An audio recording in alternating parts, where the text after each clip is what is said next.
ઘટકા પ્યા કરો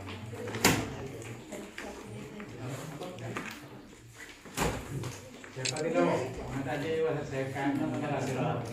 હા આવડે પણ આપડા રોટી બનાવવા